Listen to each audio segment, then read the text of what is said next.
All right, so now let's talk about treatments for depression. And it's always important to say if you feel like you might be depressed, I can't give like like medical kind of advice for individuals.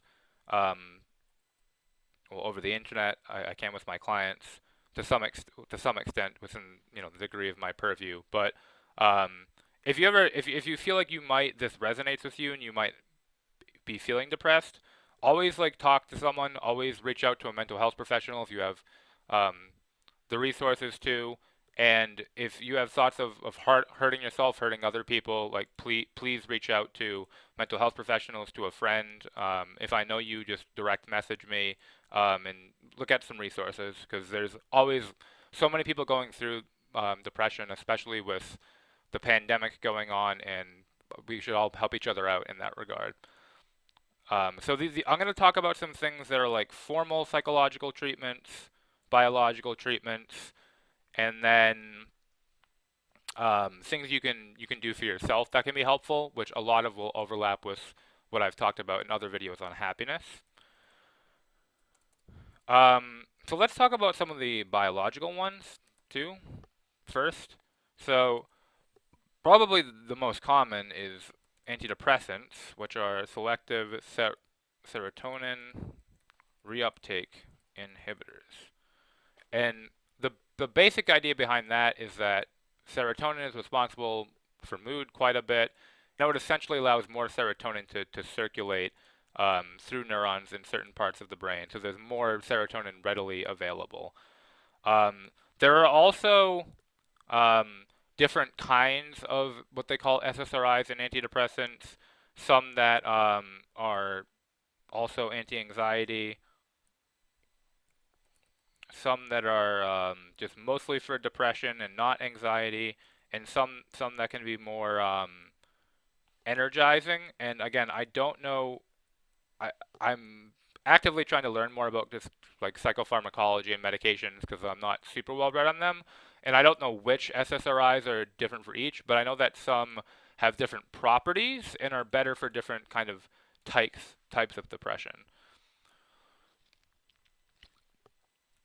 Okay, and now these are the other ones that I'm looking at are they're not as well researched, and there's varying levels on each of them, but they have been shown to work for some people. So there is some research on different supplements and herbs. So vitamin D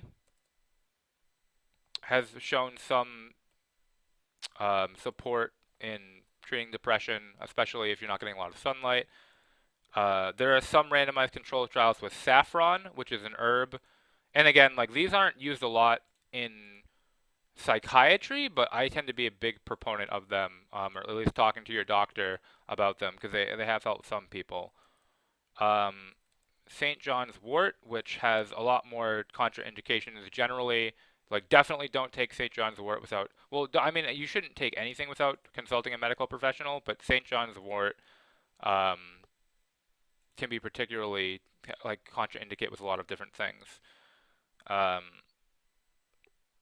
and again, like I know, like so turmeric. I know that a lot. I mean, when I say don't take anything, I mean that could within reason. Like you can have some turmeric sometimes, but I think if you're regularly introducing something into your diet, and medications like that, talk to a professional all the time. But um, with supplements, there's a little bit less potential for contraindication, but that can really depend on medical conditions. So just kind of be aware of your own profile, and better to consult with someone. But like turmeric can just be in food, so I think it's when you're consistently taking it that we don't know what the necessarily long-term effects are, depending on certain medical conditions.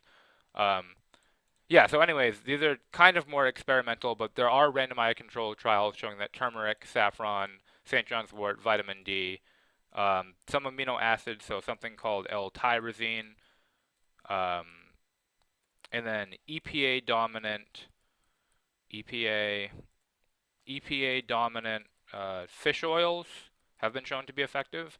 So there's a lot of potential for using supplementation.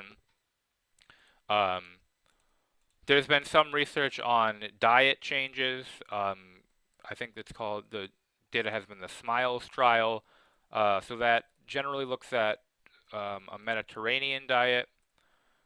Sometimes uh, a precursor to serotonin called 5-HTP is affected a bit by tryptophan, which we talk about how turkey makes us sleepy. So certain amino acids can contribute to depressive symptoms potentially. And the SMILES trial, so I mean, diet's important for really regulating mood in general, but the Mediterranean diet and just like general healthy eating guidelines in general is focusing on eating greens, eating veggies and fruits, um, having nuts and seeds, reducing sugar. The Mediterranean diet emphasizes having some fish to get the omega-3s, so you can supplement with that.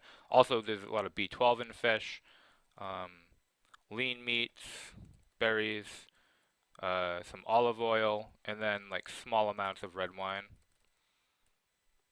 And again, small amounts of red wine, like alcohol. And I don't like I generally wouldn't recommend that people just drink much if they're depressed.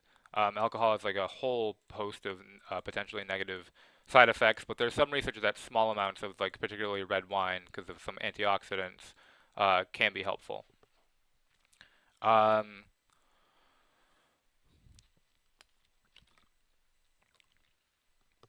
and I guess in some ways this is biological. So they're called light therapy. So they actually have lamps that are some crazy amount of lumens. I have one that's really nice for the winter, where I think they have them do 30 minutes a day, if I'm not mistaken, or 15 minutes a day. And that seems to boost depression, particularly when it's seasonal depression. Um, there's some research on using psilocybin mushrooms, and again, um, psychedelics have a lot of therapeutic potential, but they can also be, you can have obviously have really bad trips that can take a toll for the negative. So always just be wary when thinking about psychedelics. And you can't get prescribed them now, but there is some research that it has been helpful for depression, and so that's just really interesting. That's kind of a whole kind of topic to go into with psychedelics, but there's some potential there for psilocybin to be useful. And then some less conventional treatments that are kind of specific are, I don't even know if I remember all the terminology now, but it's just something called like deep brain stimulation, which I don't even remember exactly how that works, but they somehow stimulate the like hind part of the brain, and that's been shown to be helpful for treatment resistant depression. Um, there's also a type of electro shock therapy, but I don't remember the. I see. I'm forgetting a lot of the some of the more niche stuff.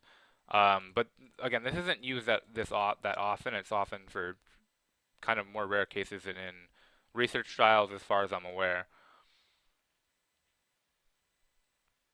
And then this hasn't been shown to be treatments, but a really emerging research is looking at the potential for cold exposure and saunas. So that's exciting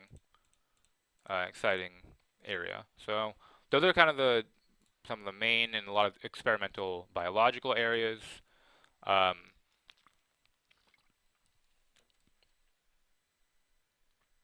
we'll look now at the psychotherapies. So I know the most about um, cognitive behavioral therapy, and that seems to be the most well researched treatment. So these two seem to be the ones that have the most support for them. I'll talk I know more about cognitive behavioral therapy, so I'll talk the most about that. Um, and then just, I mean, there's a lot of different types of talk therapy. Um, people have different styles. There's like humanistic, there's psychodynamic,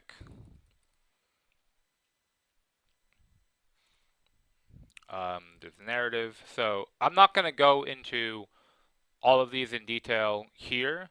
I'm going to focus more on CBT, which I know, and then just talk about like what people can do on their own kind of accord that is a part of the CBT. Um, so I think again the two most researched ones or have the most supporting them to my knowledge is CBT and interpersonal therapy. And then there are branches of CBT. The one that I am most familiar with and like is acceptance and commitment therapy.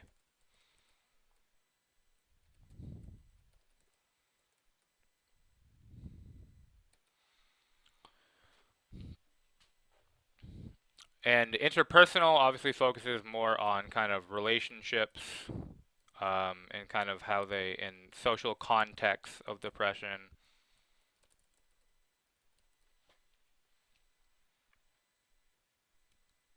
Humanistic is more about providing a space for you to talk through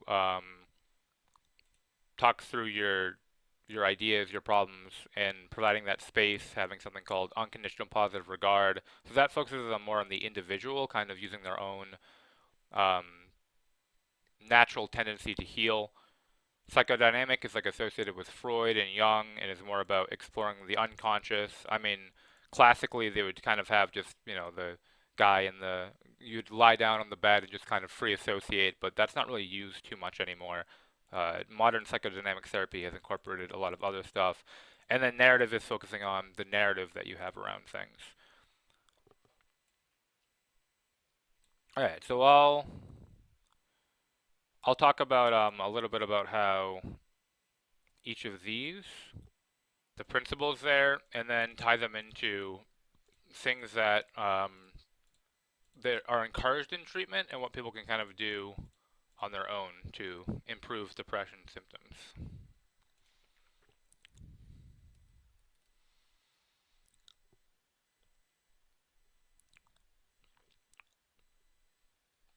All right, so let's start with cognitive behavioral therapy. So this is going to tie into some of the causes we talked about. So cognitive behavioral therapy looks at changing changing thoughts, cognition, and changing behaviors, just very simply. So the two big things that CBT looks at is something called cognitive restructuring. The two big things for thinking is cognitive restructuring and core beliefs. So cognitive restructuring is there's a lot of assessing assessing thought patterns, becoming aware of thoughts,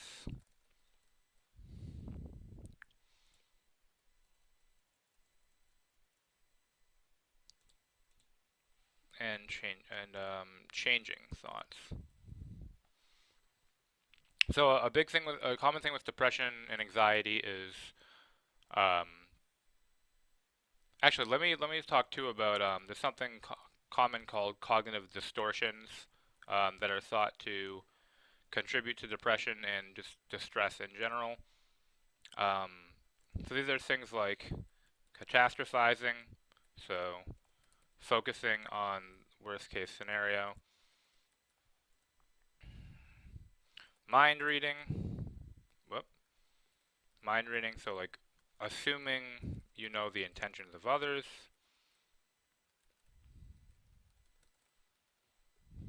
without evidence. Sometimes you do know the intentions of others. Personalizing, that's making everything about you. Again, like someone canceled on you because someone's sick or in the hospital, and you think, oh no, it's because they don't like me. That's really why. Which I mean, sometimes maybe, but this is kind of like doing that excessively. Black and white thinking. That's cool. I guess all or nothing. Either they like me or they don't. Either I pass or I fail. Either I'm a failure or I'm a winner. No nuance in your thinking.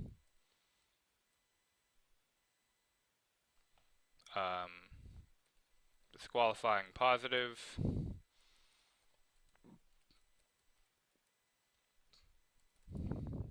So this is just kind of like fixating on negative. That could be the negatives of an interaction. Like maybe you have a conversation, and afterwards, all you're thinking about is kind of the awkward things you said, rather than any of the like enjoyable parts of the conversation.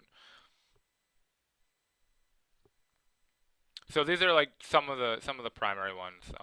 There's a lot of like like shoulding on yourself, like I should do this, I should do that, I shouldn't have done that, and just over and over and over again going over those things. Um, so CBT helps look at what are some of the common patterns you have, and what are some alternative explanations. So someone might have been short with you when you try to talk to them, and you say, they don't like me. What's an alternative explanation? Like maybe were they hungry? Were they busy? Did they have their headphones on? Were they stressed? Um, what is a potential alternative explanation for that? You might think, I always fuck up. Well, do you always fuck up? Like, how long have you had your job for? There, have you, been able to exercise? Like, what are some things that you haven't fucked up on? Getting more of like a balanced interpretation. So CBT works to, over time, change your thought patterns to make them more kind of realistic and maybe useful or more grounded in reality. That's a big part. Um, the core beliefs is similar. So that's just looking at like beliefs you hold about yourself more broadly, or I guess more at the core, which is what it's called, the core beliefs. So this is like we talked before about the idea that like a lot of people think that they're stupid. I'm stupid. I'm ugly. I'm unlovable. I'm lazy. People don't like me. And a lot of the times, what we do for this is we might take a specific event and we'll ask like, well, what does it mean to you that like you got rejected on a date? Like why? Like that might be, it's gonna be upsetting, but for you, what does that mean? And a lot of the times it boils down to, well, I'm unlovable and I'm ugly. So like isolated events can kind of activate these core beliefs about yourself. Um, like I used to really think that like I was incompetent and kind of didn't really know. Like other people got something that I didn't. Like I didn't have common sense. So if I like made a minor mistake, like I didn't cut a pizza a right way at work because I wasn't paying attention, it activated this sense of like I'm stupid, I'm incompetent. So like if somebody poked fun at me, at the time I didn't have a good sense of humor, and I was like, what? Like, because it activated this whole network in my head of how incompetent I was, which was very distressing and contributed to like some depressive symptoms. So it's kind of like there's an underlying network, or in CBT, like related things that might call it a schema, and that's kind of activated by events. So you're kind of going around the world with those assumptions implicitly. So CBT works at changing those beliefs that you have about yourself. All right, so that's kind of the changing thoughts part. And then with the changing behaviors, we're going to look at a big part of this for depression is something called behavioral activation. So this is literally planning out your day and incorporating positive activities. So a big part of depression is inactivity. So people often socially isolate. They stop doing things that they enjoy.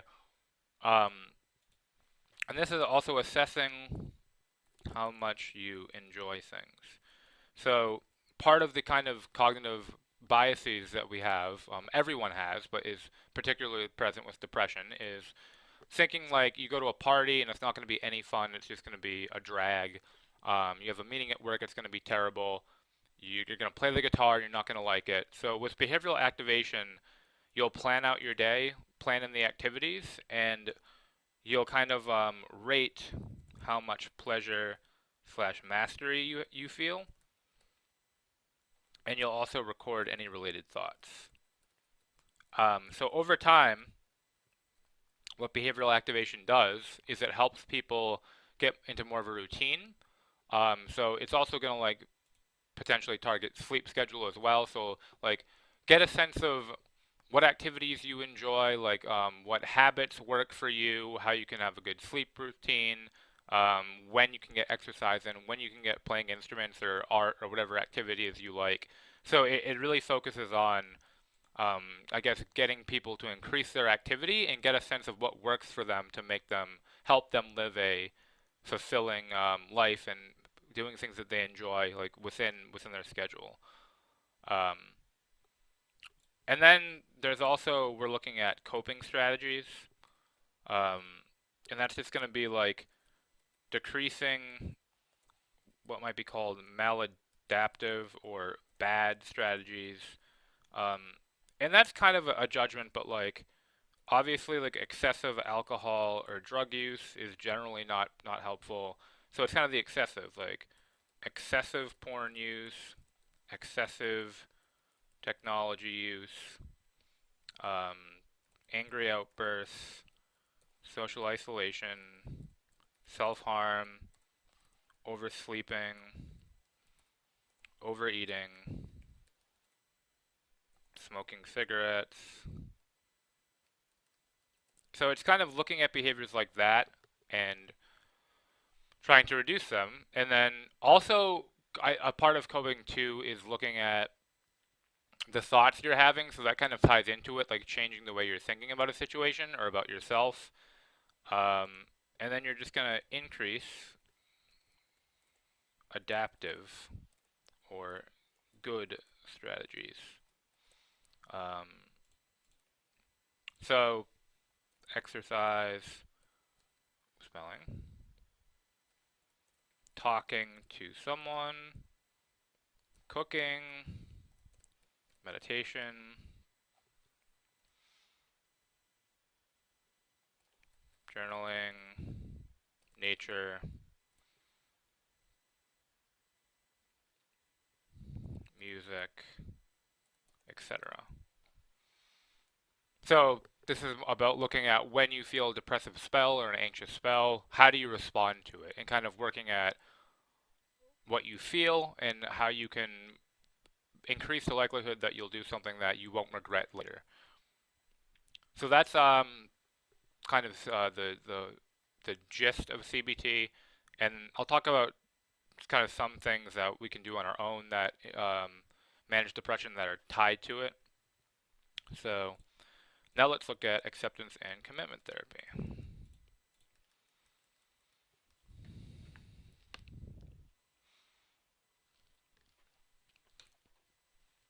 So kind of broadly, acceptance and commitment therapy says that most mental health problems are caused by, let's see if I remember all of them on the top of my head. Fusion with thoughts. Um, this one's kind of abstract, but thinking of yourself as the content of your thoughts. Um, a disconnect from values.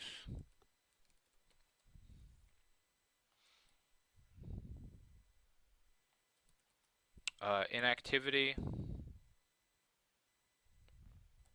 Fusion with thoughts. Oh, lack of acceptance. And I think I'm going to have to quickly look up the other one, 'cause I forgot. All right, not being lack of being present. And let me see if was it inactivity? Um, yeah, well they say lack of committed action. So essentially the same thing. Well, not slightly different. And then the opposite of this is kind of what you're going for. So I'll go over kind of what each of these means. So we talked about this one. So this is the cognitive decentering that I talked about. So when you're depressed, you tend to like believe all of your negative thoughts, and you don't realize you're lost in thought. Don't realize lost in thought.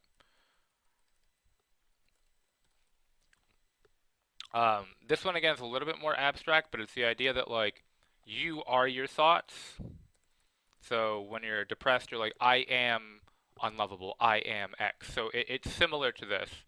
Um, and it's kind of like not recognizing that behind the, so to speak, like behind your thoughts, there's kind of like some sense of agency that you have over like where your thinking is going.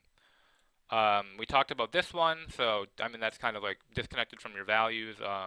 You're not doing what you think is right or being who you want to be. Lack of committed action, the kind of the activity, like not doing. Well, I guess that's kind of the same thing. Not doing what you value. So disconnect from values is like not acting in line with what's meaningful to you, and maybe not being aware too. Not doing what you think is right, or not being aware of what you think is right, or kind of not having a sense of meaning. Lack of committed action is not doing what you value and just inactivity more generally, or impulsive behavior, overly impulsive. Lack of acceptance is just fighting with yourself. So a good analogy for this one is the idea of the struggle switch. So um, you might feel, say, depressed, right? And then you feel guilty about being depressed, and then angry that you're guilty, and then frustrated that you're angry, and it kind of creates like a emotional, I don't know, cycle. Um, and so the lack of accepting your emotions, your situation isn't like accepting isn't about being passive, but it's about being like, this is the reality, and now let's do something about it. Or like, I feel depressed, and that's how it is, and I don't need to feel angry about the fact that I'm depressed. I feel depressed. That's how it is. And then lack of being present is being distracted, not engaging with life fully. So acceptance and commitment therapy, it targets these processes. So it uses it's technically like a new a third wave form of CBT, but it has some differences. So acceptance and commitment therapy won't look as much at changing thoughts, but it's going to work specifically on that decentering process, increase or mindfulness. So it's going to work on using techniques, like it might be meditation, but just in general, trying to be aware of your thoughts. And it uses little tricks like think of thoughts as funny voices, see thoughts in front of you changing colors. So it'll use techniques to kind of help you recognize that, um, or can somewhat kind of see your thoughts from a distance, thinking. Oh, a good analogy is thinking uh, or looking at your thoughts rather than through your thoughts. Hi, Sarah. We're talking about depression and depression treatments. Um, so looking at your thoughts is the idea of you notice thoughts that are occurring and you're kind of separate from that. And then thinking through your thoughts is just not noticing that you're thinking. So ACT helps with that process by having like little techniques like that, and might include things like mindfulness in there.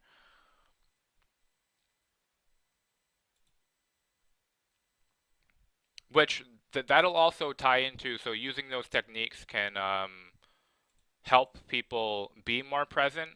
So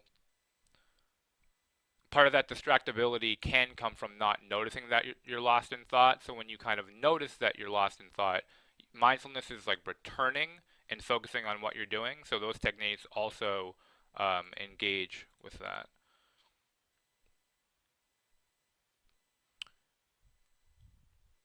How are you, Sarah? Yeah, so I'm uploading this when I'm all done. So I was talking about like the causes of depression, some of the treatments for it. And then, so that's kind of the element looking at thinking and how that ties into it. So the acceptance piece is tied to mindfulness, but also looking at what is happening in your life and seeing when if you might if you're kind of having that loop of getting like frustrated with yourself for being depressed and then angry about the frustration, noticing that process happening and kind of taking count and just allow like having that narrative change around um, how you're thinking about your situation. And then there's also, by just being present, it's um, learning to recognize kind of the physical sensations of emotions. So rather than getting caught into the narrative of I'm really depressed, I'm really frustrated, things are going terrible, noticing like, oh well, I notice that when I think that, like my chest is tight, or I feel like a flushing in my face. So it's changing the language around it to bring yourself more into the present and feeling kind of what you're feeling rather than being caught up in the narrative around it or the thoughts around it. And then there's some similarity to just like more classic CBT here, where you're trying to change your behavior. But what acceptance and commitment therapy looks at is acting in line with your values. So they have something called towards moves and away moves. So when I made that list of like good and bad coping, for example, this is kind of taking stock of first, so identifying values. So that might be like how you want to live your life. So I want to live my life with compassion, maybe with patience, with responsibility, with curiosity, with love. And then you identify that and you say, all right, well, if I was acting with compassion, how would I treat people? How would I talk to people? If I was acting patiently, how would I treat myself? What would I do? If I was being responsible, what would I do? So from that place, you identify behaviors that stem from your values. And then it's taking stock of what things am I doing that are disconnecting me from my values, and what things am I doing that are moving me towards my values. Like maybe I'm being rude to my parents or my spouse or coworkers when I want to act more compassionately. Maybe I'm not taking responsibility at work for a mistake I made and I want to do that. So ACT focuses on identifying these and then just building a life around the values that you have.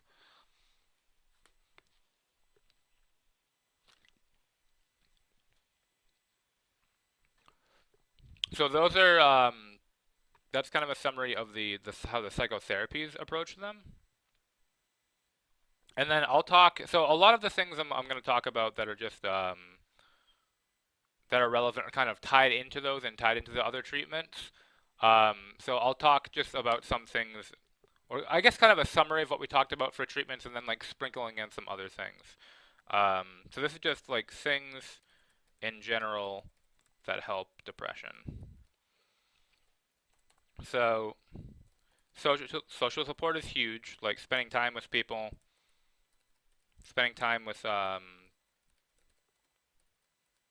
people you value slash trust and like mutual supportive relationships. Exercise, very important for really all mental health and all physical health.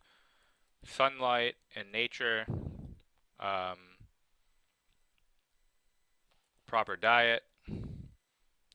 I guess getting medical assessments for any problems you have, taking care of uh, medical concerns, just getting regular medical checkups, or if you have any symptoms, kind of identifying maybe the biological cause. Um, Good sleep schedule or good sleep hygiene. I have a video on that one. There's a lot to be said about that. I mean, I think some of the big things are same time slash same time wake slash sleep, having a good like nighttime routine. A lot to be said about that. Um, Finding meaningful activities that you enjoy, doing things you enjoy when you can. I think therapy is a good idea, really, if you can afford it and you have the resources. Um, I mean, I'm biased because I'm a therapist, but I think it can be very helpful to talk to someone, a professional, through some of the problems you're experiencing. Um, Journaling of all sorts, so that can be like challenging thoughts, expressing emotions. Gratitude's a huge one. Gratitude journaling. That's a big concept in like um, happiness research, but also for reducing depression. Just getting a sense of what you're grateful for, what's going well in your life, um, and not just like exclusively focusing on those things, but focusing on things that are going well.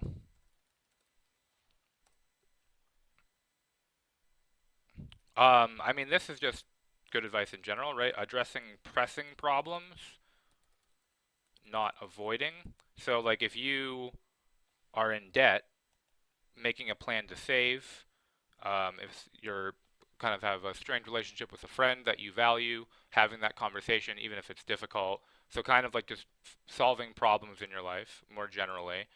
Um, Developing healthy coping skills. So, we talked about that. So, trying not to, excessively use drugs, use porn, use electronics, overeat, smoke, socially isolate, and trying to develop things that are more fulfilling for you. Along with exercise, yoga, meditation have been shown to be very, very helpful. Being aware of your self narrative, challenging negative thoughts, negative, being aware that thoughts are just thoughts, not reality. Um, Being kind to yourself in your head and through it, kind of like having a loving narrative towards yourself, talking to yourself like you were someone you care about.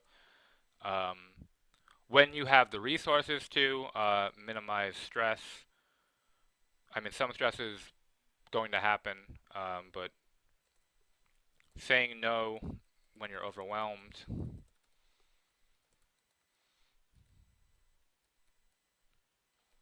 staying hydrated.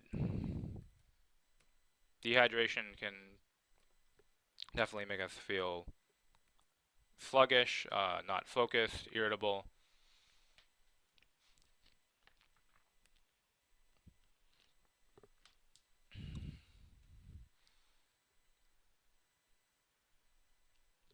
And I think that, I mean, there's so many other directions you can take it, but that's some of those are kind of a lot of the primary things that can really help with depression, just in terms of like what you have control over.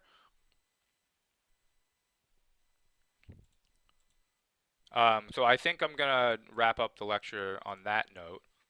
Um, I appreciate everyone watching. I hope that you found it helpful. I'm also Soso Sapien on Twitch, so I'd love to have people join the Discord.